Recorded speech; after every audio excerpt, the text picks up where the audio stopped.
Hello class 10th students, Euler's batch में आपका स्वागत है। आज की वीडियो में हम लोग क्लास 10th का 5th चैप्टर जिसका नाम है अरिथमेटिक प्रोग्रेशन, इसके सेकंड एक्सरसाइज के कॉन्सेप्ट को समझेंगे और क्वेश्चंस को सॉल्व करेंगे। पिछले वीडियो में मैंने आपको अरिथमेटिक प्रोग्रेशन क्या होता है ये बताया था और उससे रिलेटेड हम लोगों ने कई सारे क्वेश्चन सॉल्व किए थे। मैंने आपको पिछले वीडियो में कॉमन डिफरेंस, nth टर्म और फर्स्ट टर्म के बारे में बताया था। उम्मीद करता हूँ आपने पिछला वीडियो देखा होगा, क्योंकि तभी आपको आज का वीडियो भी समझ में आएगा।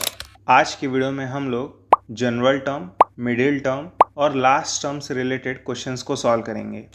तो चलिए शुरू करते हैं।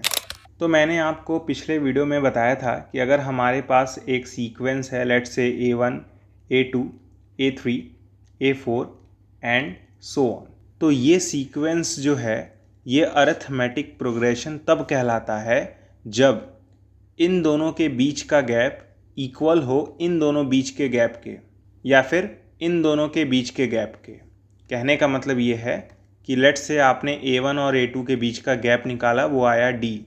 तो जब आप A2 और A3 के बीच का गैप निकालेंगे तो भी D ही आना चाहिए, और A3 और A4 के बीच का गैप निकालेंगे तो भी D ही आना चाहिए। अगर ये तीनों गैप इक्वल होंगे तभी ये सीक्वेंस AP कहलाएगा, यानी अरिथमेटिक प्रोग्रेशन कहलाएगा। ये मैंने बात आपको पिछले वीडियो में बताई थी, है ना।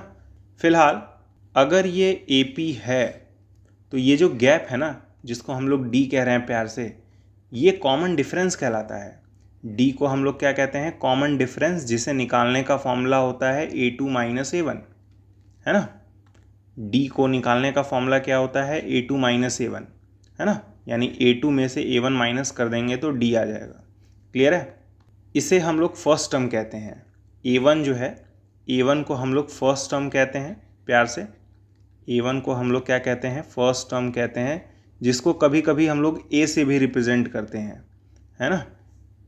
A1 को हम लोग फर्स्ट टर्म कहते हैं, जिसे हम लोग A से रिप्रेजेंट करते हैं। क्लियर है? तो ये फर्स्ट टर्म है, ये सेकेंड टर्म है, ये थर्ड टर्म है और ये फोर्थ टर्म है। ऐसे करते करते आपको एक nth टर्म मिलता है, जिसे हम लोग An कहते हैं। ठीक है, जैसे ये A1 है, A2 है, A3 है, A4 है, तो ऐसे आगे चलते चलते An मिलता है, जिसे हम लोग nth टर्म कहते हैं। इसे हम लोग क्या कहते हैं? nth टर्म कहते हैं, या कभी कभी हम लोग इसे जनरल टर्म भी कह देते हैं। कभी कभी हम लोग इसे क्या कह देते हैं? General term. क्लियर है? तो जनरल टर्म यानी An, इसको निकालने का फॉर्मूला क्या होता है? A plus n minus 1D। Clear है? An को निकालने का फॉर्मूला ये होता है, इसे आपको याद रखना है।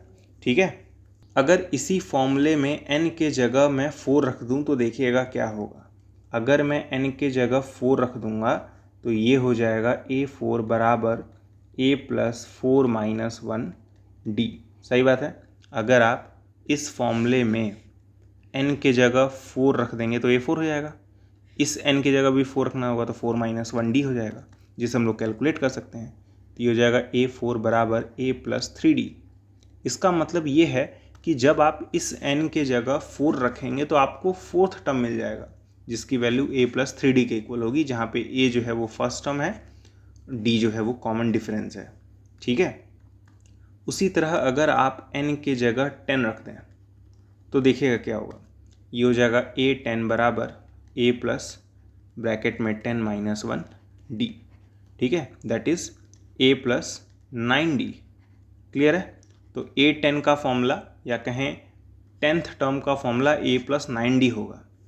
अब मैं आपसे पूछ रहा हूँ, बिना फॉर्मूला देखे A18 की वैल्यू बता दीजिए। जैसे A4 क्या था? A प्लस 3D था। मतलब अगर यहाँ पे 4 है तो यहाँ पे 3 है, यहाँ पे 10 है तो यहाँ पे 9 है, तो यहाँ पे 18 है, तो फिर क्या होगा? गैस कर सकते हैं आप, क्या होगा? A plus 17D। मतलब ये है कि अगर आपको A18 कैलकुलेट करना होगा तो ये फॉर्मूला देखने की भी जरूरत नहीं पड़नी चाहिए। सीधे अगर 18 है तो 17D, 10 है तो 9D, 4 है तो 3D, मतलब एक कम लिखना होगा। क्लियर है? उम्मीद करता हूँ आपको समझ में आ गया होगा। कमेंट बॉक्स में तुरंत बताइए कि A92 किसके इक्वल होगा इस टर्म के हिसाब से। ठीक है, तो इसका आंसर आपको क्या करना है? कमेंट बॉक्स में बताना है। अभी तुरंत बताइए। तो हमने अभी क्या क्या सीखा कि ये जो सीक्वेंस है वो AP कब कहलाएगा? जब इन दोनों के बीच का गैप इक्वल हो इन दोनों के बीच के गैप के, या फिर इक्वल हो इन दोनों के बीच के गैप के, ठीक है, तब जाके AP कहलाएगा। इसी गैप को हम लोग कॉमन डिफरेंस कहते हैं, जिसके निकालने के लिए ये फॉर्मूला यूज़ करते हैं, ठीक है। ये जो A1 होता है इसे फर्स्ट टर्म कहते हैं, जिसे कभी कभी सिंगल A से रिप्रेजेंट करते हैं। AN जो होता है वो nth टर्म होता है, या फिर उसे जनरल टर्म भी कहते हैं, जिसे निकालने के लिए ये फॉर्मूला यूज़ करते हैं, इसे याद रखिएगा।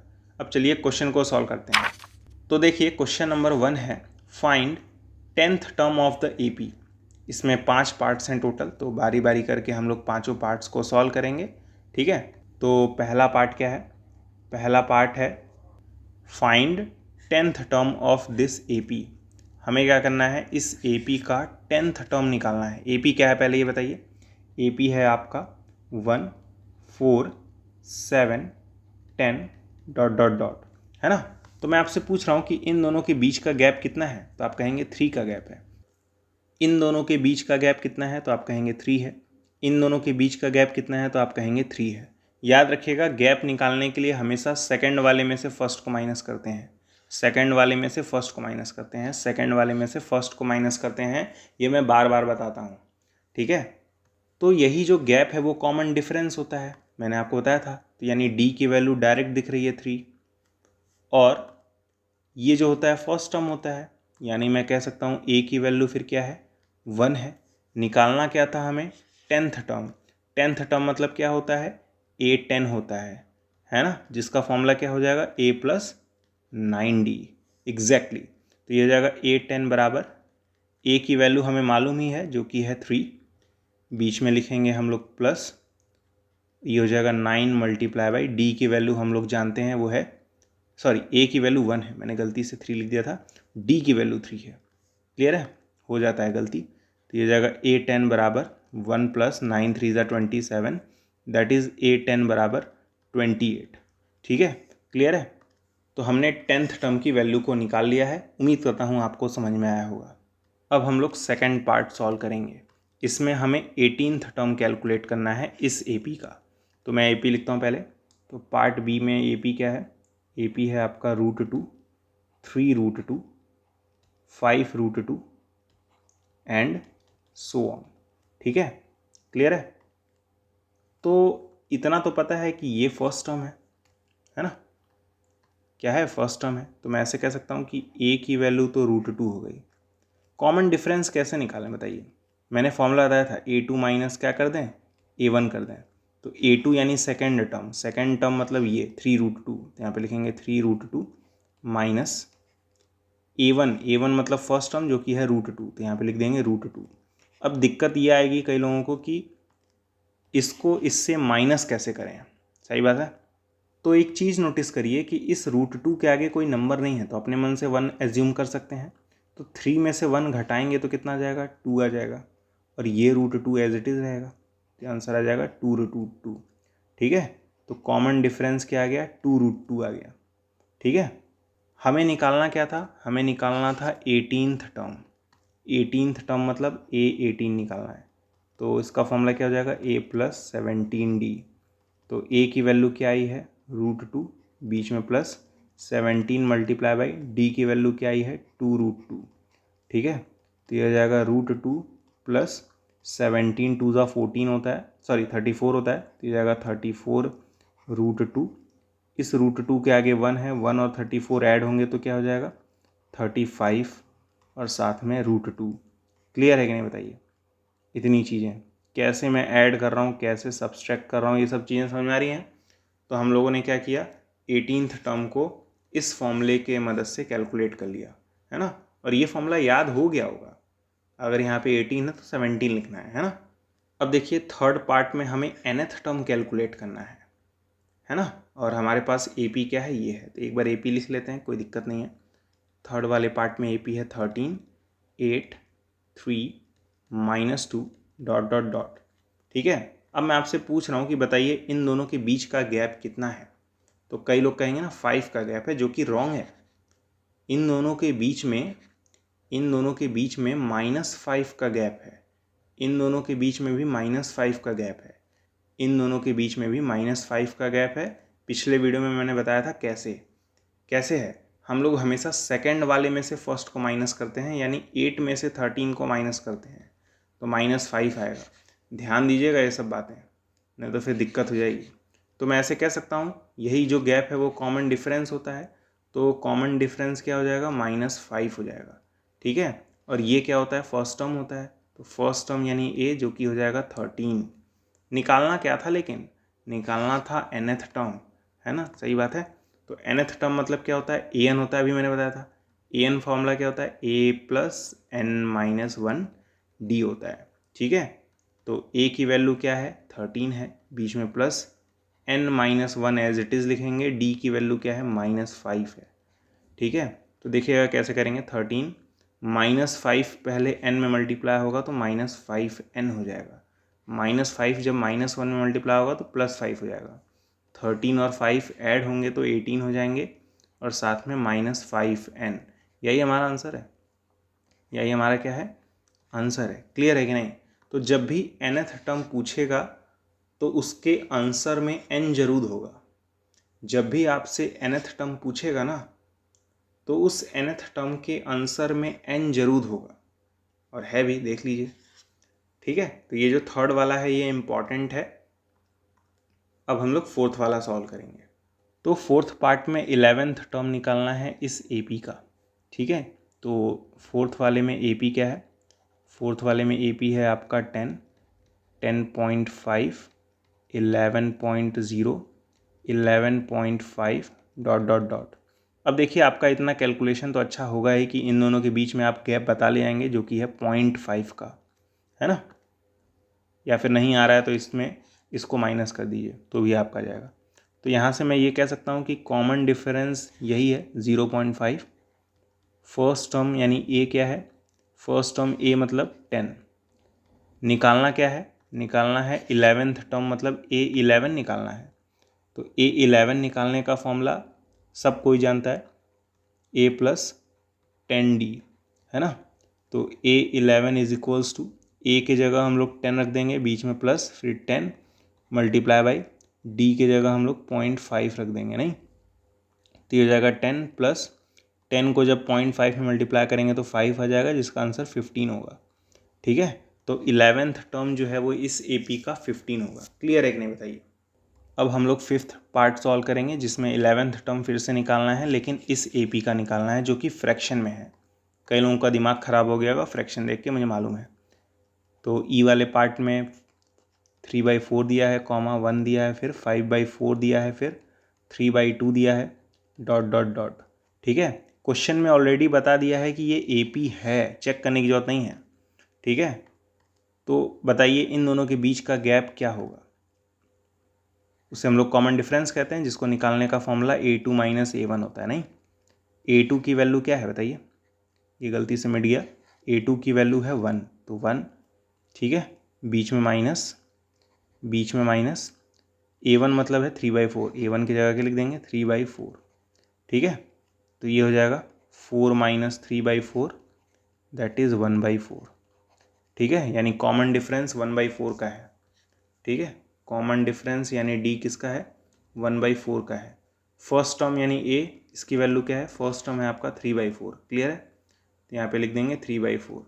निकालना क्या है, निकालना है 11th टर्म यानी A11, जिसका फॉर्मूला होगा A + 10d।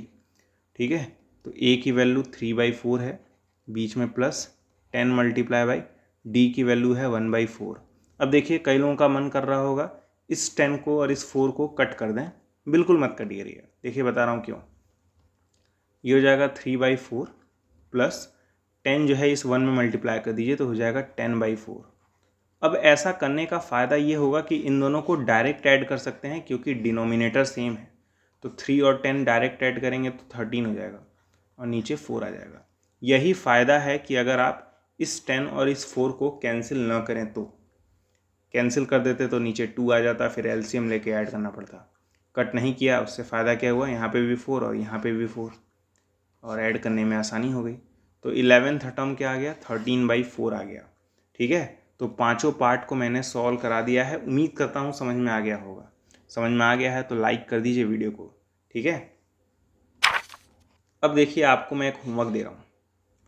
आपके स्क्रीन के ऊपर ये 4 पार्ट्स नज़र आ रहे हैं, एकदम सिमिलर हैं जो मैंने अभी क्वेश्चन कराया है उसके। तो आप वीडियो को पॉज करिए, इन चारों पार्ट का आंसर कमेंट बॉक्स में बताइए और लिखिएगा होमवर्क नंबर 1 और इन चारों का आंसर लिखिएगा नेम रख के, ठीक है? तभी मैं चेक कर पाऊँगा। देखते हैं कितने लोग इस वाले होमवर्क का आंसर सही बता पाते हैं। कमेंट करिए जल्दी। अब देखिए सेकंड क्वेश्चन है फाइंड, इसमें भी 3 पार्ट्स हैं। Find which term of the AP is 248। बहुत इंपॉर्टेंट क्वेश्चन है, पहले मैं आपको बता दे रहा हूँ।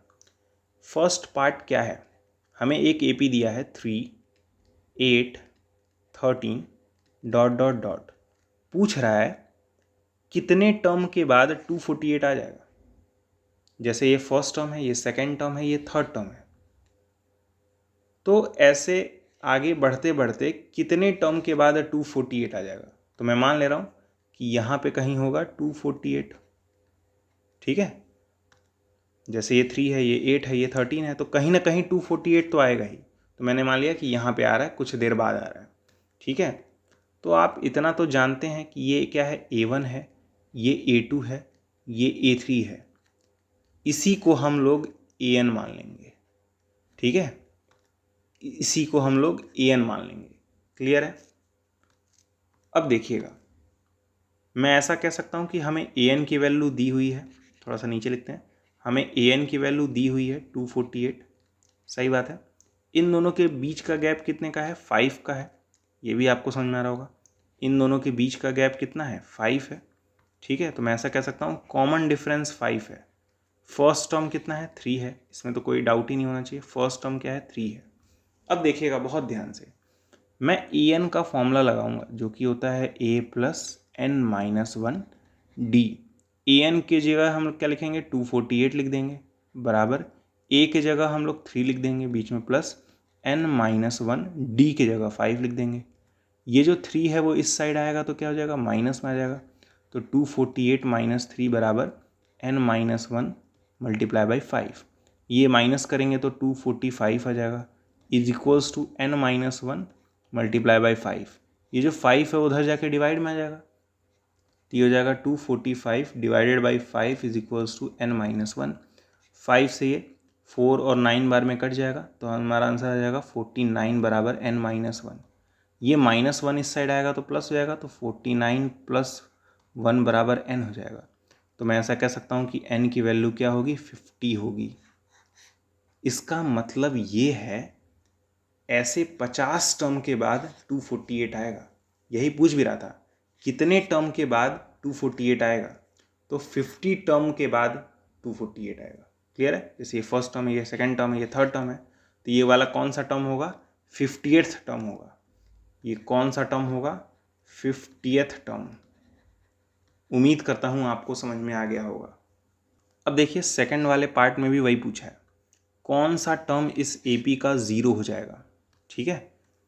तो सेकंड वाले पार्ट में एक बार AP लिखते हैं। AP क्या है, 84 है, फिर क्या है 80 है, फिर है 76 डॉट डॉट डॉट। पूछ रहा है कितने टर्म के बाद ये 0 हो जाएगा। तो मैं मान लेता हूँ कि यहाँ पे कहीं जाके 0 हो जाएगा, ठीक है?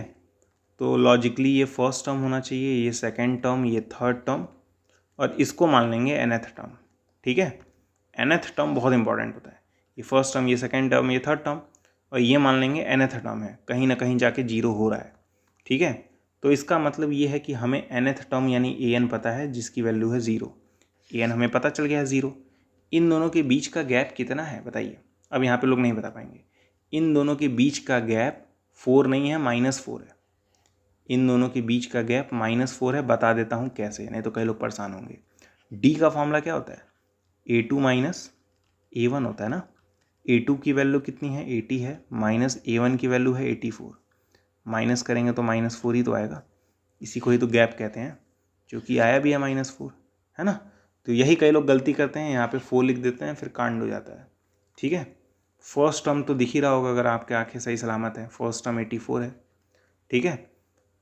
अब क्योंकि हमें nth टर्म की वैल्यू पता है तो nth टर्म का फॉर्मूला लगाएंगे, है ना। कोई बेवकूफ़ी होगा जो 11th टर्म का फॉर्मूला लगाएगा। तो ब्लैक कलर से लिखते हैं, an की वैल्यू क्या हो जाएगी, A + n minus one D. A N मतलब 0, ए मतलब 84 plus n minus one, D मतलब -4। ठीक है, अब ये 84 इधर आएगा तो क्या हो जाएगा, -84 बराबर एन माइनस वन -4। अब ये -4 इधर आएगा तो डिवाइड में आ जाएगा, मल्टीप्लाई में था पहले, तो -84 डिवाइड बाई -4 बराबर एन माइनस वन। माइनस से माइनस कट जाएगा, तो 4 से ये कितनी बार में आएगा, 2 और 1 बार में, तो इधर आ जाएगा 21 बराबर एन माइनस वन। -1 इस साइड आएगा तो +1 हो जाएगा, तो 21 + 1 बराबर एन, तो ये जाएगा 22 बराबर एन। ठीक है, आंसर आ गया। इसका मतलब ये कौन सा टर्म होगा, 22th टर्म होगा। क्लियर है कि नहीं, बताइए। तो आपको सिंपली इसको ए एन मानना होगा, डी निकालना होगा, ए निकालना होगा। जैसे ही ये फॉर्मूला लिखेंगे ऑटोमेटिक एन की वैल्यू आ जाएगी, अगर आपका अलजेब्रा सही है तो। अब थर्ड पार्ट लगाते हैं, थर्ड पार्ट सी है। इसमें भी सेम चीज़ पूछा है कि इस ए पी में कौन सा टर्म 18 के इक्वल होगा। ठीक है, तो ए पी क्या है हमारा, 3/4, फिर है 1, फिर है 5/4, फिर है 3/2 ... पूछ रहा है इस ए पी में कौन सा टर्म 18 के इक्वल होगा। तो मैं आगे लिख के ऐसे 18 लिख दूंगा और मान लूँगा कि ये nth टर्म है। जैसे ये फर्स्ट टर्म है, ये सेकंड टर्म है, ये थर्ड टर्म है, ये फोर्थ टर्म है, तो मैंने मान लिया कि ये nth टर्म है। तो ऐसा मैं कह सकता हूँ कि nth टर्म हमें दे दिया है 18, nth टर्म मतलब an दे दिया है हमें 18। अब हमें ये सोचना होगा कि इन दोनों के बीच में गैप कितने का है। पहले ही बताइए फर्स्ट टर्म क्या है, फर्स्ट टर्म दिख रहा होगा साफ साफ, 3/4 है। ठीक है, फिर कॉमन डिफरेंस यानी डी निकालेंगे, जिसको फॉर्मूला होता है A2 - A1। A2 की वैल्यू 1 है, तो यहाँ पे 1, बीच में माइनस। A1 की वैल्यू 3/4 है, तो यहाँ पे 3/4 लिख देंगे। सॉल्व कर लीजिएगा, 1/4 आएगा। ये दोनों माइनस तो कर ही सकते हैं ना, इतने बड़े तो हो ही गए होंगे। तो कॉमन डिफरेंस आ गया 1/4।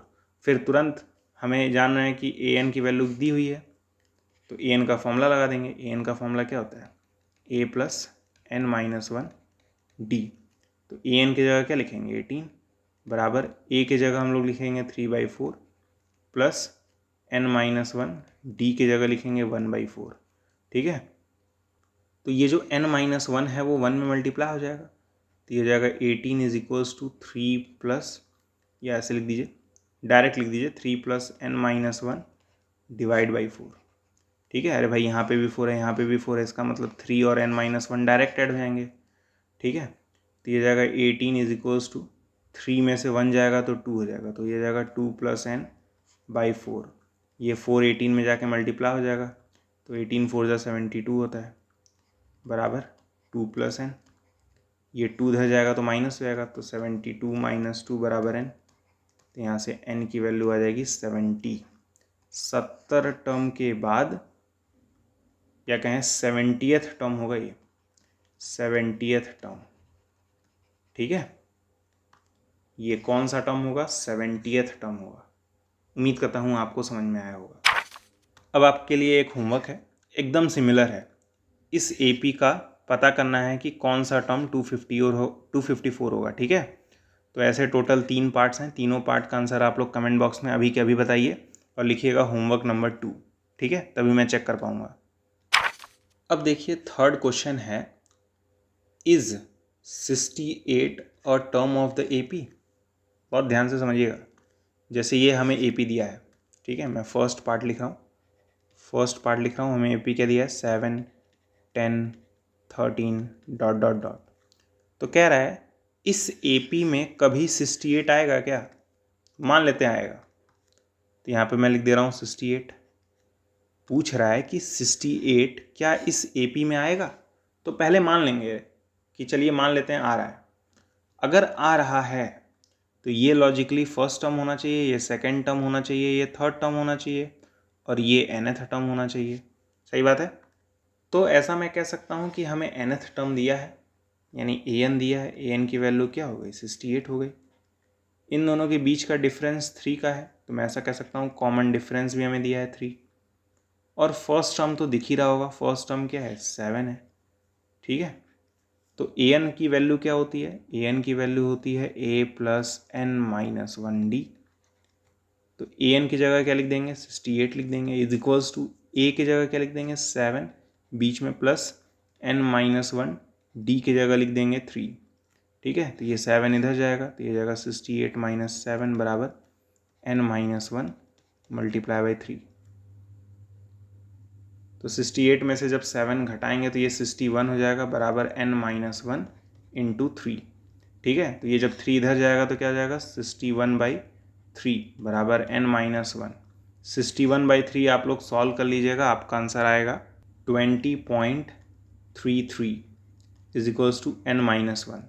अब ये -1 को इधर लेके आइए तो क्या हो जाएगा 20.33 + 1 बराबर n। जब जोड़ देंगे तो n की वैल्यू आपको मिलेगी 21.33। n की वैल्यू क्या मिल रही है 21.33, जो कि पॉसिबल ही नहीं है। n की वैल्यू कभी भी पॉइंट में नहीं आती है। ये देख रहे हैं आप 1 लिखा है, 2 लिखा है, 3 लिखा है, तो यहाँ पे 21.33 आएगा क्या? पॉसिबल ही नहीं है। ये जो n होता है नेचुरल नंबर होता है, लेकिन 21.33 तो एक फ्रैक्शन नंबर हुआ ना, डेसिमल नंबर हुआ, तो n की वैल्यू पॉइंट में आनी ही नहीं चाहिए थी। ठीक है, तो मैं लिखूंगा this is not possible, this is not possible, ऐसा हो ही नहीं सकता। और ऐसा क्यों नहीं हो सकता? ऐसा इसलिए नहीं हो सकता क्योंकि हमने माना था कि 68 इस AP का टर्म है। इसका मतलब 68 AP का टर्म है ही नहीं। तो मैं लिखूंगा this implies 68 is not term of AP। मतलब इस AP में कभी भी 68 नहीं आने वाला। जैसे 7 के बाद 10 आ रहा है, 10 के बाद 13 आ रहा है, तो ऐसे करते करते कभी भी 68 नहीं आएगा। ठीक है, तो ये पता करने का एक ही तरीका है कि मान लीजिए 68 आएगा तो an की वैल्यू 68 हो जाएगी और उसे मान के सॉल्व करेंगे तो n की वैल्यू पॉइंट में मिलेगी। अगर n की वैल्यू पॉइंट में मिलेगी इसका मतलब ये वाला जो है इस AP का पार्ट नहीं है। अगर n की वैल्यू पॉइंट में नहीं मिलती तो हम लोग कहते हैं कि ये जो है इस AP का पार्ट है। चलिए सेकंड वाला सॉल्व करते हैं, ज़्यादा बेटर समझ में आएगा। अब देखिए सेकंड भी एकदम सेम है, कह रहा है इस AP में कभी भी 302 आएगा। ठीक है, तो पार्ट बी में AP लिखते हैं पहले 3, 8, 13 डॉट डॉट डॉट। तो पूछ रहा है इस AP में कभी भी 302 आएगा। मैं कहूँगा मान लेते हैं 302 आएगा, मान लेते हैं कि 302 आएगा। ठीक है, तो 302 यहाँ पे होगा, तो लॉजिकली ये फर्स्ट टर्म होना चाहिए, ये सेकंड टर्म, ये थर्ड टर्म और ये nth टर्म होना चाहिए। तो ऐसा मैं कह सकता हूँ कि nth टर्म 302 दिया है, nth टर्म an मतलब 302। ठीक है, फर्स्ट टर्म तो दिख ही रहा होगा 3 है और इन दोनों के बीच का गैप 5 है, तो कॉमन डिफरेंस 5 का हो गया। अब an का फॉर्मूला लगा दीजिए जो कि होता है a + n-1 d। an की जगह 302 लिख देंगे बराबर a की जगह 3, बीच में प्लस n-1, d की जगह 5। 3 इधर जाएगा तो माइनस में आ जाएगा, 302 - 3 बराबर n-1 इंटू 5। ठीक है, तो ये माइनस करेंगे तो 299 आएगा I think, is equals to n-1 multiply by 5। अब ये 5 इधर आएगा तो डिवाइड में आ जाएगा, तो that is 299 divided by 5 is equals to n-1। Divide करेंगे तो कितना आ जाएगा 59.8, कर लीजिएगा divide, is equals to n-1। अब -1 इधर आएगा तो +1 हो जाएगा, तो 59.8 + 1 बराबर n हो जाएगा। तो ये हो जाएगा 60.8 बराबर n जोड़ने के बाद। तो n की वैल्यू फिर से पॉइंट में मिल रही है, तो हम लोग क्या लिखेंगे this is not possible, this is not possible. ठीक है, उसके बाद क्या लिखेंगे, इसका मतलब ये है कि 302 is not a term of AP। ठीक है, n की वैल्यू पॉइंट में आ ही नहीं सकती है, और अगर n की वैल्यू पॉइंट में आ रही है मतलब ये जो है AP का पार्ट ही नहीं है। यानी AP में कभी भी 302 नहीं आने वाला। ठीक है, उम्मीद करता हूँ आपको चीज़ें समझ में आ रही होंगी। अब चलिए इसी क्वेश्चन का लास्ट पार्ट सॉल्व करते हैं। फिर वही पूछ रहा है कि -150 इस AP में कहीं होगा कि नहीं। सिंपल, AP क्या है 11, फिर क्या है 8, फिर क्या है 5, फिर क्या है 2। तो मान लेंगे कि कहीं पे -150 है, मान लेंगे कि कहीं पे -150 है, तो ये A1 हो जाएगा, ये A2 हो जाएगा, ये A3 हो जाएगा, ये A4 हो जाएगा और ये AN हो जाएगा। ठीक है, तो ये आपका nth टर्म हो गया। nth टर्म क्या है -150। ठीक है, इन दोनों के बीच का गैप कितने का है -3 का गैप है, तो कॉमन डिफरेंस हो जाएगा -3। और फर्स्ट टर्म तो दिख ही रहा होगा 11, तो AN का फॉर्मूला क्या हो जाएगा A + n-1 D हो जाएगा। ठीक है, तो AN की जगह लिख देंगे -150 बराबर A की जगह क्या लिख देंगे, A की जगह 11 लिख देंगे, बीच में प्लस n-1 D की जगह -3। ये 11 जब इधर आएगा तो माइनस में आ जाएगा, तो -150 -11 is equals to n-1 multiply by -3। ठीक है, तो माइनस करेंगे तो ये -161 हो जाएगा I think, is equals to n-1 multiply by -3। ठीक है, तो ये -3 इधर आएगा तो डिवाइड में आ जाएगा, तो -161 डिवाइड बाई -3 बराबर n-1। माइनस से माइनस तो कट जाएगा, लेकिन जब आप 161 को 3 से डिवाइड करेंगे तो आपका आंसर आएगा 53.66। ठीक है, इज इक्वल्स टू n-1। तो -1 जब इधर आएगा तो +1 हो जाएगा, अभी मैंने बताया ये, तो ये जाएगा 53.66 प्लस 1 बराबर n, तो ये जाएगा 54.66 बराबर n। तो n की वैल्यू फिर से पॉइंट में मिल रही है, इसका मतलब दिस इज़ नॉट पॉसिबल। तो यहीं पे मैं किनारे लिख दूंगा दिस इज़ नॉट पॉसिबल। अगर पॉइंट में ना मिलती तो पॉसिबल होता। ठीक है, पॉइंट में मिल रहा है, इसका मतलब नॉट पॉसिबल। और इसका मतलब ये हो जाएगा कि -150 is not term of AP। ठीक है, क्लियर है, तीनों ही बार n की वैल्यू पॉइंट में आई है। तो जब भी n की वैल्यू पॉइंट में आएगी, इसका मतलब ये वाला जो टर्म है वो कभी भी AP में नहीं होगा। अगर n की वैल्यू सिर्फ और सिर्फ 54 होती तो फिर ये जो है वो टर्म होता, क्योंकि पॉइंट में आ रहा है इसलिए नहीं होगा। ठीक है, उम्मीद करता हूँ समझ में आ गया होगा। समझ में आ गया है तो इस क्वेश्चन का आंसर आप लोग कमेंट बॉक्स में बताइए, अभी कभी लिखिएगा होमवर्क नंबर 3, और इसका आंसर यस और नो में बताइएगा। सिंपल, देखते हैं कितने लोग कर पाते हैं। अब देखिए फोर्थ क्वेश्चन है, how many terms are there in AP। इस AP में कितने टर्म हैं। बहुत ईजी है, बता रहा हूँ कैसे, देखिएगा। फर्स्ट पार्ट क्या है 7 है, 10 है, 13 है, ... 43 है। पूछ रहा है कितने टर्म हैं, जैसे ये एक टर्म है, 2 टर्म है, 3 टर्म है। अब ये पता नहीं कौन सा टर्म है, नहीं, तो पूछ रहा है हाउ मैनी टर्म्स, कितने टर्म है भाई। तो एक बात बताइए, ये A1 हो जाएगा, ये A2 हो जाएगा, ये A3 हो जाएगा और ये AN हो जाएगा, है ना। तो ऐसा मैं कह सकता हूँ AN हमें पता है, AN की वैल्यू क्या है 43 है, नो डाउट। नहीं, इन दोनों के बीच का गैप 3 है, तो ऐसा कह सकते हैं कॉमन डिफरेंस 3 है। और फर्स्ट टर्म तो सबको ही दिख जाता है 7 है। फॉर्मूला लगा दीजिए AN का, AN बराबर क्या होता है A + n-1 D होता है। AN की जगह लिख देंगे हम लोग 43, A की जगह 7, बीच में प्लस n-1, D की जगह लिख देंगे 3। ठीक है, तो 7 इस साइड आएगा तो माइनस हो जाएगा, तो 43 - 7 बराबर n-1 इंटू 3।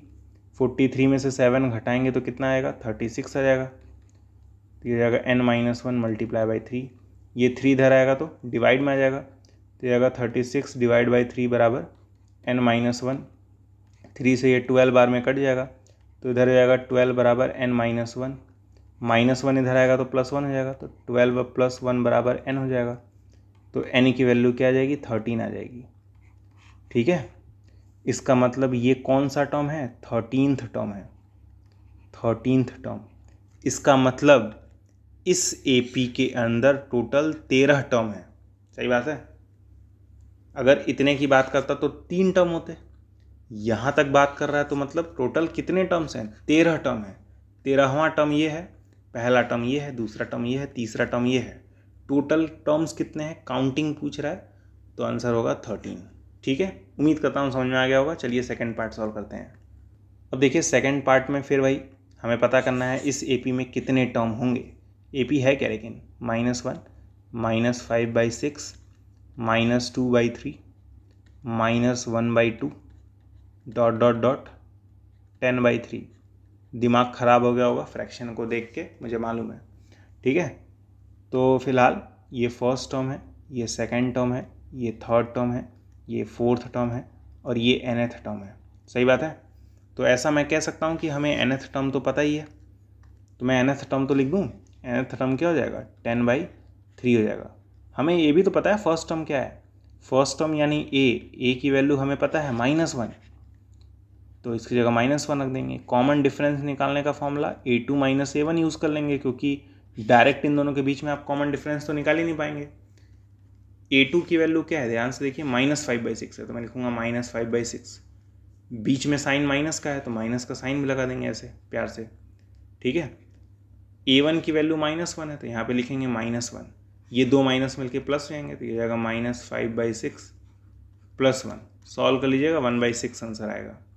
ठीक है, अब मैं इतनी उम्मीद तो कर सकता हूँ ना कि इसे आप सॉल्व कर लेंगे, आंसर 1/6 आएगा। ठीक है, तो अब हम लोग फिर से वही an का फॉर्मूला यूज़ करेंगे जो कि होता है a + n - 1d। अब तक तो याद ही हो गया होगा।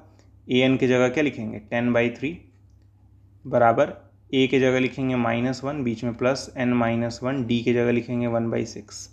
इस -1 को इधर भेज दीजिए तो ये जाएगा 10/3, बीच में +1 = n - 1 डिवाइडेड बाई 6 हो जाएगा। ये 3 1 में जाके मल्टीप्लाई हो जाएगा तो ये जाएगा 10 + 3 डिवाइडेड बाई 3 बराबर n - 1 डिवाइडेड बाई 6। ये 3 से 2 बार में कट कर देगा, इधर हो जाएगा 13 बराबर n - 1/2। ठीक है, ये 2 जो है जाके मल्टीप्लाई हो जाएगा 13 में, तो यहीं पे मैं किनारे लिख दे रहा हूँ। ठीक है, जब ये 2 13 में मल्टीप्लाई होगा तो 26 आ जाएगा बराबर n - 1। -1 इधर आएगा तो +1 हो जाएगा, तो 26 + 1 बराबर n। तो n की वैल्यू यहाँ से 27 आ जाएगी। मतलब इस एपी में टोटल 27 टर्म्स हैं, 27 टर्म्स हैं। और ये कौन सा वाला टर्म है, 27th टर्म है ये वाला। ठीक है, ये 27th टर्म है और टोटल टर्म कितने हैं, 27 है। ठीक है, उम्मीद करता हूँ आपको चीज़ें समझ में आ रही होंगी। तो चलिए थर्ड वाला पार्ट सॉल्व करते हैं अब। तो थर्ड वाले पार्ट में हमें दिया है 7 13 19 ... 205। ठीक है, तो पूछ रहा है कितने टर्म होंगे। ये A1 हो गया, ये A2 हो गया, ये A3 हो गया और ये nth टर्म यानी an हो गया। ठीक है, तो मैं ऐसा कह सकता हूँ an की वैल्यू है 205, नो डाउट। a यानी फर्स्ट टर्म जो कि है 7, इन दोनों के बीच का गैप 6 है, तो यानी कॉमन डिफरेंस 6 है। ठीक है, तो तुरंत an का फॉर्मूला लगा दीजिए जो कि होता है a + n - 1 d। an की जगह लिख देंगे हम लोग 205 = a की जगह लिख देंगे हम लोग 7 + n - 1, d की जगह लिख देंगे 6। 7 को उधर भेज दीजिए तो जाएगा 205 - 7 बराबर n - 1 टाइम्स 6। माइनस करेंगे तो ये हो जाएगा कितना, आई थिंक 198 हो जाएगा बराबर n - 1 इंटू 6 इधर जाएगा तो डिवाइड में हो जाएगा, तो 198 डिवाइड बाई 6 बराबर n - 1। डिवाइड करेंगे तो 6 3 × 18 बराबर n - 1। -1 इधर आएगा तो +1 हो जाएगा, 33 + 1 बराबर n। तो यहाँ से मैं कह सकता हूँ कि n की वैल्यू 34 हो जाएगी। मतलब एपी में टोटल 34 टर्म्स होंगे। ये वाला जो है 34th टर्म होगा। 34th टर्म बोलने का मतलब ये है, ये एक्चुअली A34 के इक्वल होगा। ठीक है, जैसे an था ना, तो an नहीं A34 होगा, क्योंकि हम लोगों ने n की वैल्यू निकाल ली है। हालांकि क्वेश्चन में ये नहीं पूछा था कि ये कौन सा वाला टर्म है, पूछा था कितने टर्म हैं, कितने आदमी थे। तो यहाँ पे कितने आदमी थे, 34 आदमी थे, 34 आदमी थे। ठीक है, सिंपल। तो उम्मीद करता हूँ आपको ये तीनों पार्ट समझ में आ गया होगा। अब आप पता कर ले जाएंगे कि किसी एपी में कितने टर्म्स हैं, अगर लास्ट वाला टर्म दिया हो तो। ठीक है, तो इसी के बेसिस पे मैं आपको एक क्वेश्चन होमवर्क दे रहा हूँ। होमवर्क है, how many terms there are in this AP. आपको बताना है कि इस एपी में कितने टर्म हैं। तो ये चौथा होमवर्क है, तुरंत इसका आंसर कमेंट बॉक्स में बताइए। अब देखिए फिफ्थ क्वेश्चन है, which term of the AP is it's first negative term. और ये क्वेश्चन बहुत इंपॉर्टेंट है, एक्सट्रीमली इंपॉर्टेंट। देखिए एपी क्या है, 121, 117, 113 डॉट डॉट डॉट। तो आप देख रहे हैं कि एपी घटता चला जा रहा है ना। तो कभी ना कभी नेगेटिव ज़रूर होगा। तो पूछ रहा है कौन सा वाला टर्म नेगेटिव होगा। तो यहाँ पे कहीं ना कहीं nth टर्म आएगा। जैसे ये फर्स्ट टर्म है, ये सेकंड टर्म है और ये थर्ड टर्म है, सही बात है। तो मान लेंगे कि आगे कहीं nth टर्म आएगा और यही nth टर्म मान लेंगे कि नेगेटिव है। ठीक है, तो मैं लिखूंगा let an be first negative term. हमें यही निकालना था कि कौन सा टर्म पहला नेगेटिव टर्म होगा। ठीक है, मैंने क्या मान लिया, an जो है वो फर्स्ट नेगेटिव टर्म है। इसका मतलब an जो है वो नेगेटिव है, और अगर an नेगेटिव है तो यानी an छोटा होगा ज़ीरो से। इतना आपको समझ में आया।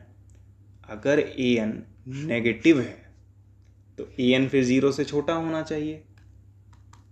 an का फॉर्मूला क्या होता है, a plus n minus one D होता है, और ये लेस देन ज़ीरो का साइन तो बना ही रहेगा।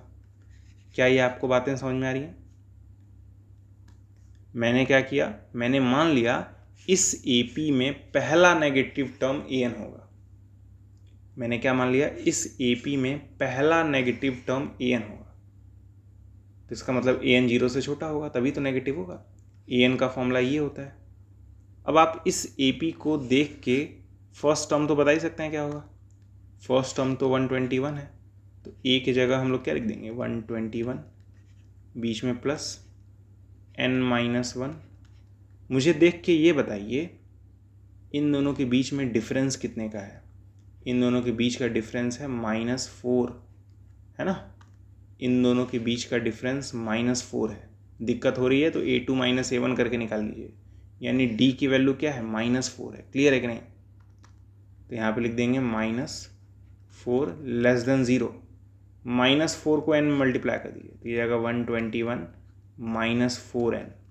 -4 को -1 में कर दीजिए तो ये जाएगा +4 लेस देन ज़ीरो। 4 और 121 ऐड हो जाएंगे तो ये आएगा 125 minus 4n should be less than zero. 4n को उधर भी दीजिए प्लस n हो जाएगा, तो ये आएगा 125 should be less than 4n।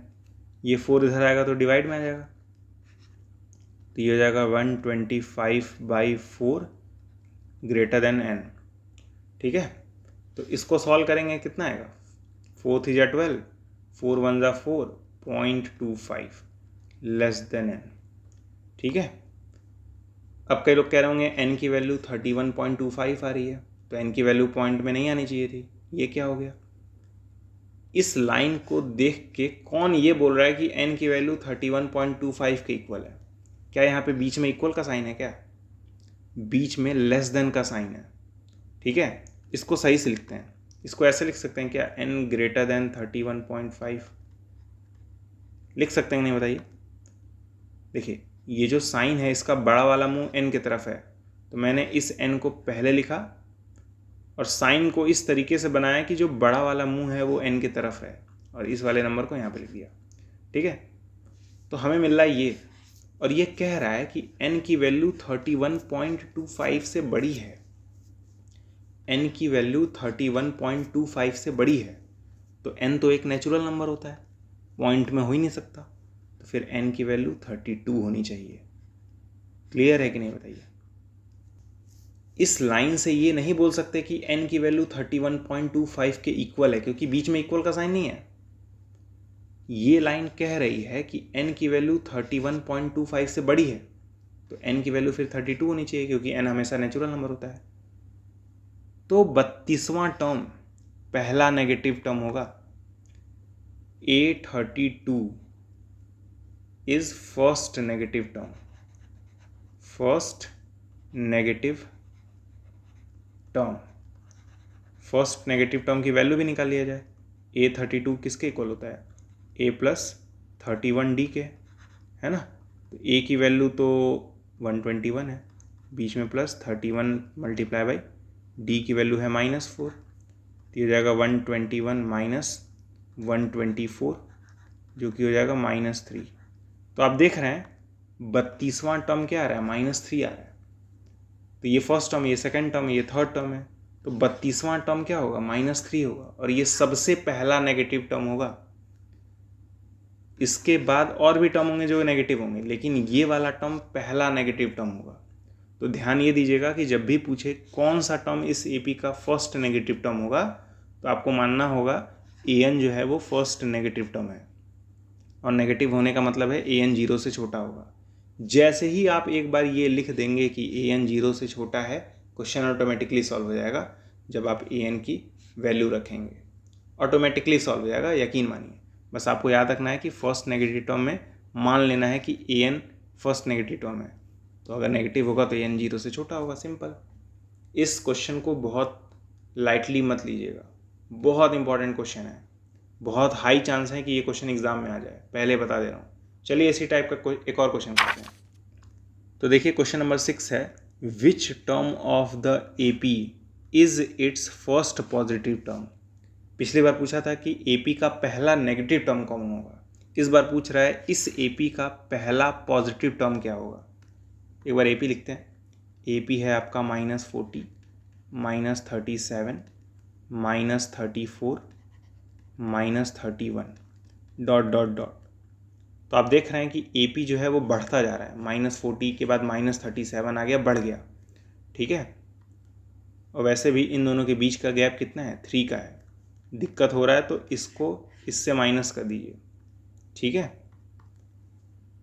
पूछ रहा है इस AP में पहला पॉजिटिव टर्म क्या होगा, तो मैं मान लूँगा पहला पॉजिटिव टर्म क्या है? AN है, तो मैं लिखूँगा let AN be the first positive term, first positive term, ठीक है। तो अगर AN पॉजिटिव है तो 0 से बड़ा होगा, ऐसा मैं कह सकता हूँ। AN क्या होगा फिर? 0 से बड़ा होगा। पिछले वाले क्वेश्चन में क्या हमने माना था? AN फर्स्ट नेगेटिव टर्म है, तो जब नेगेटिव होगा तो AN 0 से छोटा होगा, और इस बार मान रहे हैं हम लोग AN पॉजिटिव है तो फिर 0 से बड़ा होगा ना। तो AN की वैल्यू लिख दीजिए। AN की वैल्यू क्या होती है? A+n-1 D greater than 0। मैंने AN की वैल्यू को लिख दिया है, और क्या, बाकी सब चीज़ें तो सेम है। A मतलब फर्स्ट टर्म, फर्स्ट टर्म क्या है? -40 है, तो यहाँ पे -40, बीच में +n-1। कॉमन डिफरेंस कितने का है? अभी देखा हम लोगों ने 3 का है कॉमन डिफरेंस, तो यहाँ पे 3 आ जाएगा, ठीक है, ग्रेटर देन 0। तो जाएगा -40, बीच में +3 और n मल्टीप्लाई होंगे तो 3n हो जाएगा, 3 और -1 मल्टीप्लाई होंगे तो -3 हो जाएगा, ग्रेटर देन 0। -40 और -3 ऐड हो जाएंगे तो क्या हो जाएगा? -43 + 3n ग्रेटर देन 0। इस बार इसको इधर भेज दीजिए, ठीक है। तो ये हो जाएगा 3n ग्रेटर देन 43, फिर 3 को इस साइड भेज दीजिए, डिवाइड में चला जाएगा, तो n की वैल्यू क्या हो जाएगी? Greater than 43 divided by 3। तो यहाँ से n की वैल्यू क्या आ जाएगी? Greater than 14.33। अब इस लाइन को देख के हम लोग ये नहीं बोलेंगे कि n की वैल्यू 14.33 है, क्योंकि बीच में इक्वल का साइन नहीं है। ये लाइन कह रहा है कि n की वैल्यू इससे बड़ी है, तो फिर n की वैल्यू होगी कितनी? n की वैल्यू होगी 15, ठीक है। मतलब 15वां टर्म इस AP का पहला पॉजिटिव टर्म होगा। निकाल के देख लिया जाए, यानी हम लोग कैलकुलेट करेंगे A15। तो यहीं पे मैं किनारे निकाल ले रहा हूँ ब्लू कलर में। A15 कैलकुलेट करेंगे, जिसका फॉर्मूला होगा A+14D, ठीक है। A की वैल्यू क्या है? -40 है, बीच में +14 मल्टीप्लाई बाई D की वैल्यू क्या है? 3 है, तो ये हो जाएगा -40 + 42, तो आंसर आ जाएगा +2। तो 15वां टर्म आप देख सकते हैं प्लस में आ रहा है ना। 15वां टर्म प्लस में आ रहा है, तो 15वां टर्म जो होगा वो इस AP का पहला पॉजिटिव टर्म होगा। उम्मीद करता हूँ आपको 5वां क्वेश्चन और 6वां क्वेश्चन समझ में आ गया होगा। आपको ध्यान ये देना है कि अगर पॉजिटिव टर्म बोलेगा तो ये लाइन लिखनी है और नेगेटिव टर्म बोलेगा तो फिर ये लाइन लिखनी है। क्वेश्चन ऑटोमेटिकली सॉल्व हो जाएगा अगर आपकी प्रैक्टिस अच्छी है तो। ठीक है, चलिए इसी के बेसिस पे मैं आपको एक होमवर्क देता हूँ। होमवर्क है, 2 होमवर्क है, 5 और 6। Which term of this AP is first positive term, which term of is this AP is first negative term. तो एकदम सिमिलर टाइप का है, इसका आंसर आप लोग कमेंट बॉक्स में बता दीजिएगा। फिलहाल चलते हैं नेक्स्ट क्वेश्चन पे। अब देखिए बढ़िया क्वेश्चंस आने लगे हैं। कह रहा है फर्स्ट टर्म जो है AP का 5 है। इस बार AP दिया ही नहीं, अभी तक AP दे देता था, अब AP दिया नहीं है। कह रहा है फर्स्ट टर्म जो है वो 5 है, इसका मतलब A की वैल्यू 5 है। फिर देखिए क्वेश्चन में क्या कह रहा है, कॉमन डिफरेंस क्या है, 3 है, मतलब D की वैल्यू भी दे दिया। अरे वाह, ये तो आसान हो गया। फिर क्वेश्चन कह रहा है लास्ट टर्म 80 है। अरे बाप रे, इतना आसान कर दिया। लास्ट टर्म मतलब AN मान लेंगे, जो कि क्या है 80 है। नहीं समझ में आ रहा है ना? देखिए किसी भी AP में फर्स्ट टर्म होता है, सेकंड टर्म होता है, थर्ड टर्म होता है, और ऐसे ऐसे करते करते टर्म्स बढ़ते चले जाते हैं। नहीं, फर्स्ट टर्म तो दे रखा था 5, फर्स्ट टर्म तो दे रखा था, तो यहाँ 5 रख देंगे, है ना। कॉमन डिफरेंस 3 का दिया था, ठीक है, कॉमन डिफरेंस 3 का दिया था, मतलब अगला टर्म 3 प्लस करने के बाद आएगा, तो अगला टर्म 8 होना चाहिए था। उसके बाद क्या होना चाहिए था, फिर 3 ऐड कर दीजिए, 11 होना चाहिए था। ठीक है, तो ऐसे करते करते आखिरी वाला टर्म कह रहा है 80 है। आखिरी वाला टर्म क्या कह रहा है, 80 है, तो यहाँ पे लास्ट टर्म AN होगा जिसकी वैल्यू 80 होगी। ठीक है, अरे भाई पहला टर्म 5 है, दूसरा टर्म हम लोग खुद कैलकुलेट किए हैं, तीसरा टर्म भी खुद कैलकुलेट किए हैं, लास्ट टर्म 80 दे रखा था। तो जैसे ये फर्स्ट टर्म है, ये सेकेंड टर्म है, ये थर्ड टर्म है, तो 80 फिर लास्ट टर्म हुआ जिसे हम लोग AN से रिप्रेजेंट करते हैं। ठीक है, क्लियर है कि नहीं? सिंपल एक लाइन में बोलूँ ना, जब भी लास्ट टर्म बोले चुपचाप AN लिख दिया करिए। लास्ट टर्म मतलब AN, सिंपल। ठीक है, तो अगर आपको ये चीज़ें समझ में आ गई तो इसकी जरूरत ही नहीं पड़ेगी AP की। क्लियर है कि नहीं बताइए? फर्स्ट टर्म 5 है, इसका मतलब A की वैल्यू 5 है।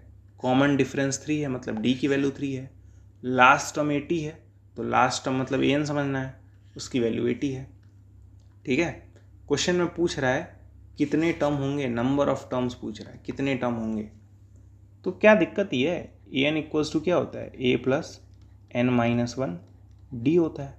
AN की जगह 80 लिख देंगे, बराबर A की जगह 5 लिख देंगे, बीच में प्लस N-1, D की जगह 3 लिख देंगे, 5 को भगाएंगे इधर, तो ये जगह 80 - 5 बराबर N-1 इंटू 3। 80 में से 5 घटाएंगे 75 आ जाएगा। ठीक है, N-1 इंटू 3 हो जाएगा, 3 इधर आएगा तो डिवाइड में आ जाएगा, तो 75 डिवाइडेड बाई 3 बराबर N-1 हो जाएगा। 3 से डिवाइड करेंगे 25 बार में कट जाएगा, तो ये हो जाएगा 25 बराबर N-1, -1 इधर आएगा तो +1 हो जाएगा, तो 25 + 1 बराबर N, तो N की वैल्यू 26 हो जाएगी। ठीक है, कितने टर्म्स होंगे, 26 टर्म्स होंगे AP में। क्लियर? तो क्वेश्चन में जो भी देगा पहले उसे लिखना है और जो पूछेगा उसे निकाल लेना है, सिंपल। उम्मीद करता हूँ आपको समझ में आया होगा। इस क्वेश्चन के जरिए हम लोगों ने क्या सीखा कि जब भी लास्ट टर्म बोलेगा उसका मतलब AN हो जाएगा। क्लियर है? अब देखिए 8th क्वेश्चन हम लोग सॉल्व करने जा रहे हैं, इंपॉर्टेंट है क्योंकि NCERT एग्जाम्पलर का क्वेश्चन है।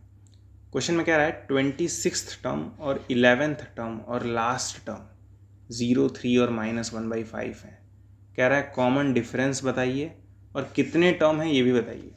देखिए क्वेश्चन में क्या कह रहा है, 26th टर्म जो है वो 0 है। 26th टर्म मतलब A26, ये कितना दिया है, 0 दिया है। क्लियर है? 26th टर्म 0 है, मतलब A26 की वैल्यू 0 है। ठीक है, फिर बोला है 11th टर्म कितना है, 3 है, तो 11th टर्म मतलब A11 जिसकी वैल्यू 3 दे रखा है। फिर कह रहा है लास्ट टर्म जो है -1/5 है। बाप रे बाप, तो लास्ट टर्म मतलब AN होता है जिसकी वैल्यू क्या है, -1/5 है। फिर से समझाता हूँ, 26th टर्म क्या था, 0 था, लिख दिया मैंने। ठीक है, फिर बोला था 11th टर्म क्या है, 3 है, वो भी मैंने लिख दिया। फिर क्वेश्चन में बोला था लास्ट टर्म, और अभी मैंने बताया लास्ट टर्म मतलब AN होता है, जिसकी वैल्यू -1/5 दिया है, -1/5 लिख दिए। ठीक है, अब एक बात बताइए, A26 का फॉर्मूला आप लिख देंगे क्या? A26 मतलब क्या होता है? A + 25D होता है। A11 की वैल्यू लिख देंगे क्या? वैसे काम करिए, पहले A26 की जगह 0 लिख दीजिए, जगह 0 बराबर A + 25D। ठीक है, अब A11 की भी वैल्यू लिख दीजिए। तो यहीं पे मैं लिख रहा हूँ A11 की वैल्यू क्या हो जानी चाहिए? A + 10D हो जानी चाहिए। A11 की वैल्यू 3 है, नीचे 3 लिखेंगे, इधर A + 10D हो जाएगा। ठीक है, अब देखिए हमारे पास दो इक्वेशन है, एक इक्वेशन ये है और एक इक्वेशन ये है। ठीक है, मैं लिख रहा हूँ, मैं पहले ये वाला लिख रहा हूँ जो कि है A + 25D = 0 और एक क्या है A + 10D = 0। ये लीनियर इक्वेशन इन 2 वेरिएबल हो गया। नहीं, सॉल्व कैसे करेंगे? ऐसे यहाँ पे लिखेंगे लाइन और आगे माइनस लगाएंगे, तो यहाँ पे माइनस आ जाएगा, A से A कट जाएगा। देखिए यहाँ पे गलती से मैंने 3 नहीं लिखा, 0 लिख दिया, यहाँ पे भी आगे माइनस आएगा। 25D में जब 10D घटाएंगे तो क्या आ जाएगा? 15D। ठीक है, = 0 में जब -3 सॉल्व करेंगे तो -3 हो जाएगा। नहीं, 15 उधर जाएगा तो डिवाइड में आ जाएगा, तो ये जाएगा D बराबर -3/15। 3 5 बार में कट कर देगा तो ये जाएगा -1/5। तो यानी कॉमन डिफरेंस आ गया -1/5। ठीक है, कॉमन डिफरेंस आ गया भाई -1/5। क्लियर है कि नहीं बताइए? डी की वैल्यू आ गई, यानी एक आंसर तो आ गया। क्वेश्चन में पूछा था ना कॉमन डिफरेंस बताइए, बता दिए -1/5। अब निकालना है नंबर ऑफ टर्म्स, कितने टर्म्स हैं ये भी कैलकुलेट करना है, लेकिन उससे पहले हमें ए निकालना होगा। ठीक है, अब एक बात बताइए ना, ये हमें मालूम है, इसको लिखते हैं एक बार, A + 25D = 0।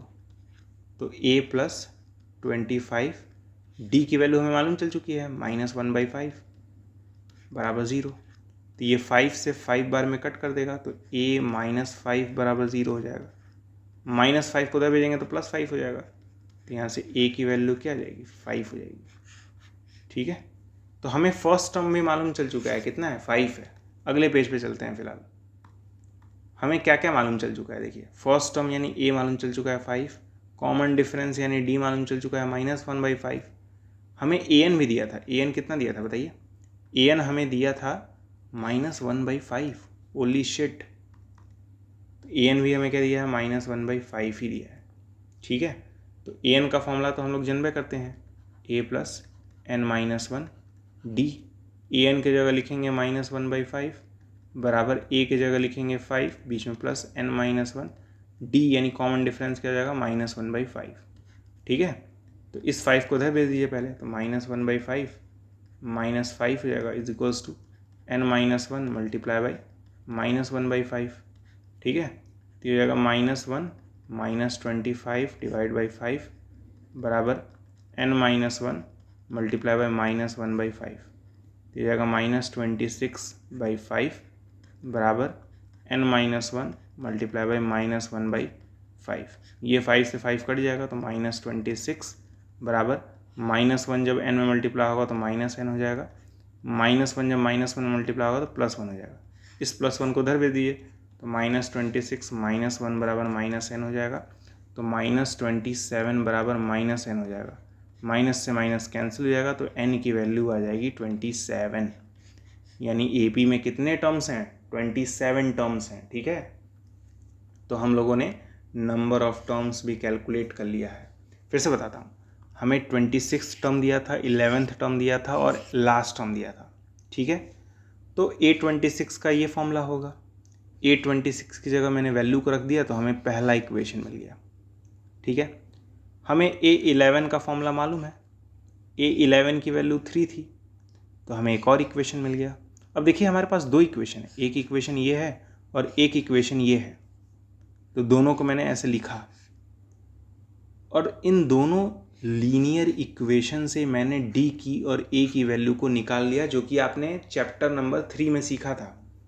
अगर आपके पास दो इक्वेशन है तो वहाँ से कैसे दोनों की वैल्यू को निकालते हैं, ये आपने चैप्टर नंबर 3 में सीखा है। हालांकि मैंने करके दिखाया है, देखिए यहाँ पे मैंने करके दिखाया है कि डी की वैल्यू आई कैसी है और ए की वैल्यू कैसे आई है। और एक बार अगर डी और ए की वैल्यू मिल गई फिर तो काम आसान है। ए एन तो दिया ही था, तो ए एन का फॉर्मूला लिखे, ए एन की जगह वैल्यू, ए की जगह वैल्यू और डी की जगह वैल्यू लिख के सॉल्व किया, एन की वैल्यू ऑटोमेटिक आ गई। उम्मीद करता हूँ समझ में आया होगा। थोड़ा सा टफ है क्योंकि एनसीईआरटी एग्जाम्पलर का क्वेश्चन है। इतना आसान नहीं होता है एनसीईआरटी एग्जाम्पलर का क्वेश्चन कि आप फूक मारें और उड़ जाए, ऐसा हो ही नहीं सकता। तो आपके लिए फिर से एक होमवर्क, 7th होमवर्क है। क्वेश्चन क्या है, the first term of A P is -7, common difference is 5, last term is 80, find the number of terms. तो आसान सा है, कर लेंगे आप। इसका आंसर आप लोग कमेंट बॉक्स में तुरंत बताइए। अब देखिए क्वेश्चन नंबर 9 क्या है, बहुत इंपॉर्टेंट है, बहुत आसान भी है। कह रहा है 6th टर्म जो है वो 19 है। 6th टर्म मतलब A6 कितना दिया है, 19 दिया है, क्लियर है। 17th टर्म जो है वो 41 है, इसका मतलब A17 कितना है, 41 है। और आपसे पूछ क्या रहा है, आपसे पूछ रहा है 40th टर्म यानी A40 पूछ रहा है। क्वेश्चन मार्क लगा देते हैं। 6th टर्म जो है वो 19 दिया है, 17th टर्म जो है 41 दिया है, पूछ आपसे 40th टर्म रहा है ना। तो A6 का फॉर्मूला क्या बनना चाहिए, A6 का फॉर्मूला बनना चाहिए A+5D, है ना। तो A6 की जगह 19 लिख दें तो 19 बराबर क्या हो जाएगा, A+5D। उसी तरह A17 दिया है तो A17 का फॉर्मूला क्या होना चाहिए, A17 का फॉर्मूला होना चाहिए A+16D। A17 की जगह 41 रख देंगे तो 41 बराबर A+16D हो जाएगा। फिर से ध्यान से देखिए, हमारे पास दो इक्वेशन है, इन दोनों इक्वेशन से आप A और D की वैल्यू आसानी से निकाल सकते हैं यूजिंग एलिमिनेशन मेथड। तो वीडियो को पॉज करके ट्राई करिए, मैं आपको अभी सोल्यूशन बता ही दूंगा, ठीक है। तो उम्मीद करता हूँ आपने वीडियो को पॉज करके ट्राई किया होगा। हम लोग लिखेंगे पहले ये वाला जो कि है A+5D बराबर 19, फिर लिखेंगे ये वाला जो कि है A+16D बराबर 41, ठीक है। और ऐसे नीचे लाइन खींचेंगे, आगे माइनस लगाएंगे, अलग कलर्स लगा देता हूँ। यहाँ माइनस लगाएंगे तो यहाँ माइनस हो जाएगा और यहाँ माइनस हो जाएगा, ठीक है। इससे फ़ायदा क्या, ए से ए कट जाएगा, 5D में अगर 16D घटाएंगे तो -11D आएगा। माइनस करना है क्योंकि नीचे कौन सा साइन है, माइनस का। 19 में 41 माइनस करना है तो कितना आएगा बताइए, -22 आएगा। माइनस से माइनस कट जाएगा, हमें मिलेगा 11D बराबर 22। 11 से ये 2 बार में कट जाएगा तो D की वैल्यू डायरेक्ट आ जाएगी 2। D की वैल्यू आ गई मतलब कॉमन डिफरेंस आ गया, है ना। अब देखिएगा, मैं फिर से ये लिखूँगा ताकि A की वैल्यू निकाल जा सके, है ना। तो A+5D बराबर 19 था, तो यहाँ लिखूँगा A+5 टाइम्स D की वैल्यू 2 है बराबर 19। 5 2 ज़ा 10 हो जाएगा तो A+10 बराबर 19 हो जाएगा। 10 उधर जाएगा तो माइनस हो जाएगा तो A बराबर क्या हो जाएगा, 19 - 10। तो A की वैल्यू क्या आ जाएगी, 9 आ जाएगी। तो फर्स्ट टर्म मालूम चल चुका है, कॉमन डिफरेंस मालूम चल चुका है नहीं। तो फर्स्ट टर्म कितना आया है, 9 आया है, कॉमन डिफरेंस कितना आया है, 2 आया है। पूछ क्या रहा था, पूछ आपसे रहा था 40th टर्म यानी A40 की वैल्यू पूछ रहा था। तो एक बात बताइए ना, A40 किसके इक्वल होगा, A+39D के ना। A की वैल्यू क्या है, 9 है, बीच में +39 मल्टीप्लाई बाई D की वैल्यू क्या है, 2 है। तो ये हो जाएगा 9 + 78, तो ये हो जाएगा 87। काम ख़त्म, अच्छा सा साइन मारिए, ठीक है। और अगला क्वेश्चन सॉल्व करिए। तो अगला क्वेश्चन आपके लिए होमवर्क है, फिर से 10th टर्म और 18th टर्म दिया है, आपसे 26th टर्म पूछ रहा है। तो इसका आंसर आप लोग कमेंट बॉक्स में अभी बताइए। तो अब देखिए क्वेश्चन नंबर 10 क्या है, कह रहा है 9th टर्म जो है वो 0 है। वाह, 9th टर्म क्या है, 0 है। तो मैं ऐसे डायरेक्ट लिख दूँ क्या, A9 जो है वो 0 के इक्वल है, डायरेक्ट लिख दे रहा हूँ। कह रहा है प्रूफ करिए 29th टर्म जो है वो डबल होगा 19th टर्म के। प्रूफ क्या करना है देखिएगा, हमें प्रूफ करना है 29th टर्म यानी A29 ये डबल है यानी 2 टाइम्स है किसके, 19th टर्म के, यानी A19 के, समझ में आ रही बात? हमें ये दिया है कि 9th टर्म 0 है, बस इतना ही दिया है। कह रहा है प्रूफ करिए 29th टर्म जो है वो डबल होगा 19th टर्म के। मतलब हमें इस लाइन को प्रूफ करना है। तो एक काम करते हैं ना, हमें A9 0 के इक्वल दिया है, तो एक बार लिखते हैं कि A9 मतलब क्या होता है, A + 8D होता है। A9 की जगह 0 लिख सकते हैं, तो 0 बराबर A + 8D हो जाएगा। इस 8D को अगर इधर ला दें तो ये -8D हो जाएगा और इधर A हो जाएगा। तो A की वैल्यू मैं लिख सकता हूँ -8D के इक्वल है। क्लियर है कि नहीं बताइए? उम्मीद करता हूँ क्लियर होगा। तो अगर मुझे इस चीज़ को प्रूफ करना है तो एक बार LHS ले लें, एक बार RHS ले लें। तो मैं पहले LHS ले रहा हूँ। लेफ्ट हैंड साइड पे A29 है, तो यहाँ पे लिखूँगा A29, जिसका फॉर्मूला क्या होता है, A + 28D होता है। A की जगह हम लोग क्या लिख सकते हैं, -8D लिख सकते हैं। अरे भाई अभी तो निकाला है कि A की वैल्यू -8D के इक्वल है, तो इस A की जगह -8D, बीच में +28D, माइनस कर देंगे तो ये जाएगा 20D। कोई दिक्कत होनी नहीं चाहिए। अब उसी तरह RHS यानी ये कैलकुलेट करेंगे, ठीक है। तो यहाँ पे मैं लिख रहा हूँ RHS, जो कि किसके इक्वल है, 2 टाइम्स A19 के इक्वल है। तो ये हो जाएगा 2 टाइम्स ब्रैकेट में A19 की वैल्यू क्या होगी, A + 18D होगी, नो डाउट। तो ये आएगा 2 टाइम्स, इस A की जगह लिख देंगे -8D, बीच में +10D, ठीक है। तो ये आएगा 2 टाइम्स, सॉरी यहाँ पे 18 होगा ना, ये जाएगा 2 times 10D which is 20D। तो आप देख सकते हैं LHS भी 20D आ रहा है, RHS भी 20D आ रहा है। तो मैं लिखूँगा LHS बराबर RHS, फिर क्या लिखूँगा, HENC PROVED, ठीक है, और अच्छा सा साइन मार दूँगा। आप भी मारे करिए साइन, क्या दिक्कत है, बस एग्ज़ाम में ना मारिएगा। अब चलिए 11th क्वेश्चन सॉल्व करते हैं। क्वेश्चन क्या है, if 10 times the 10th term is equal to 15 times the 15th term so that 25th term of the AP is 0। बहुत बढ़िया क्वेश्चन है, बहुत बढ़िया। कह रहा है 10 टाइम्स यानी 10 मल्टीप्लाई करना है, किसमें, 10th टर्म में। 10th टर्म मतलब A10। इतनी बातें समझ में आई।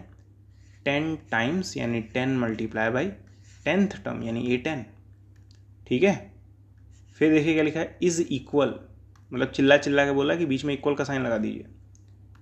फिर क्या कह रहा है, 15 टाइम्स यानी 15 multiply by what, 15th term है ना, 15 टाइम्स 15th टर्म, मतलब यहाँ पे क्या होगा, A15 होगा, ठीक है। तो ये जगह 10 मल्टीप्लाई बाई A10 की वैल्यू क्या है, A + 9D है, बराबर 15 मल्टीप्लाई बाई A15 की वैल्यू क्या होती है, A + 14D होती है।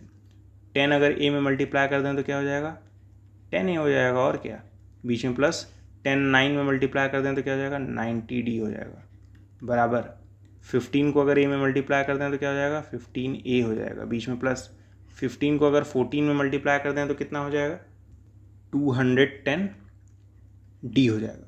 तो इसको सॉरी इसको इधर कर दीजिए, इसको इधर कर दीजिए, और क्या, ए वालों को एक पास, डी वालों को एक पास। तो 15A को इधर लाना है तो क्या हो जाएगा, 10A - 15A बराबर, ये 210D तो रहेगा ही रहेगा, ये तो कहीं जाएगा नहीं, इसको इधर भेजना है, ये जाएगा -90D। 10 में से 15 घटाएंगे तो -5 ही आएगा, इतना तो आता ही होगा। 210 में 90 घटाएंगे तो कितना आ जाएगा, 120 आ जाएगा, और साथ में D लिखना मत भूलिएगा, ठीक है। तो ये -5 जब इधर जाएगा तो डिवाइड में आ जाएगा, तो A की वैल्यू क्या हो जाएगी, 120D डिवाइडेड बाई -5। 5 जो है 120 को काटेगा 2 और 4 बार में, ठीक है, और ये जो माइनस दिख रहा है वो ऊपर चला जाएगा, तो A की वैल्यू क्या हो जाएगी, -24D, ठीक है। A की वैल्यू क्या हो जाएगी, -24D। तो जब क्वेश्चन में ये दिया था उसको सॉल्व करके मैंने ए की वैल्यू को निकाल लिया, है ना। अब देखिए कह रहा है प्रूफ करिए कि 25th टर्म जो है वो भी 0 होगा। 25th टर्म मतलब A25 होगा नहीं, और इसका फॉर्मूला होगा लॉजिकली A प्लस एक कम यानी 24D। और अभी हमने A की वैल्यू निकाला है जो कि आया है -24, तो इस A की जगह क्या लिखेंगे, -24D लिखेंगे और इधर +24D लिखेंगे। तो ये से ये कट जाएगा, कटने के बाद 0 हो जाएगा, तो हमें प्रूफ हो जाएगा कि A25 जो है वो 0 के इक्वल है। फिर लिखेंगे हैंस PROVED, फिर क्या करेंगे, साइन करेंगे। ठीक है, अब हम लोग आज का लास्ट क्वेश्चन सॉल्व करेंगे। ठीक है, क्वेश्चन है in certain AP 24th term is twice the 10th term. किसी एक AP में 24th टर्म जो है वो दुगना है 10th टर्म का। लिख देते हैं, क्या दिक्कत है। 24th टर्म यानी A24 इज मतलब इक्वल, ट्वाइस मतलब 2 मल्टीप्लाई बाई डबल है किसका, 10th टर्म का यानी A10। फिर से बोल रहा हूँ, 24th टर्म जो है यानी A24, फिर बीच में क्या लिखा है, इज लिखा है, तो मतलब इक्वल। फिर क्या लिखा है, ट्वाइस द 10th टर्म, तो ट्वाइस 10th टर्म, काम ख़त्म। फिर वही बात, A24 की जगह लिखेंगे A प्लस 23D बराबर 2 टाइम्स, ब्रैकेट में A10 की जगह क्या लिखेंगे, A प्लस 9D। अब तक तो ये सब डायरेक्ट लिखना आ गया होगा, तो ये जाएगा A प्लस 23D बराबर 2A में मल्टीप्लाई होगा 2A हो जाएगा, बीच में प्लस 2 9 में मल्टीप्लाई होगा 18D हो जाएगा।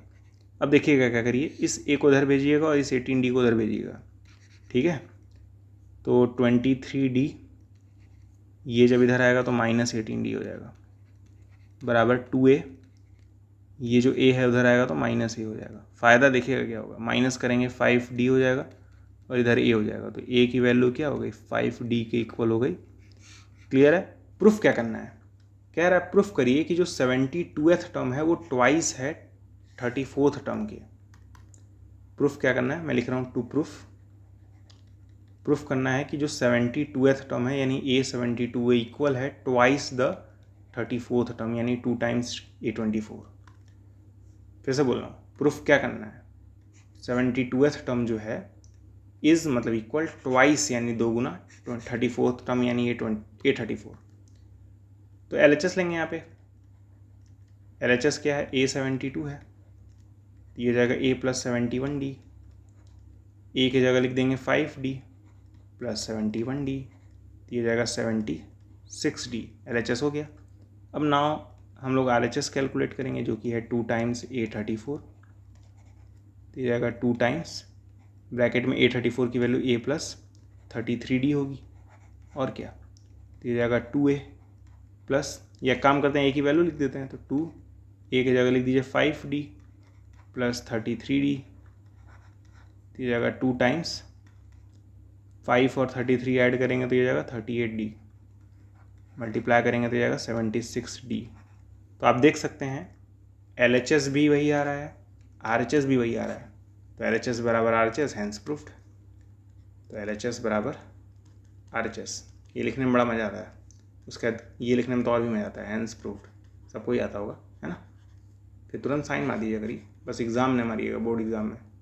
ठीक है, तो आज हम लोगों ने टोटल 12 क्वेश्चन सॉल्व किए हैं। ठीक है, आज हम लोगों ने जनरल टर्म या कहें nth टर्म से रिलेटेड क्वेश्चंस को सॉल्व किया है। ये एक्सरसाइज कंप्लीट नहीं हुआ है, अभी हमें 12 से 13 क्वेश्चंस और लगाने हैं जहाँ पे लास्ट टर्म और मिडिल टर्म का कॉन्सेप्ट यूज़ होगा, जिसे हम लोग अगले वीडियो में देखेंगे, नहीं तो वीडियो बहुत लंबा हो जाएगा। ठीक है, तो उम्मीद करता हूँ आपको आज का वीडियो समझ में आया होगा।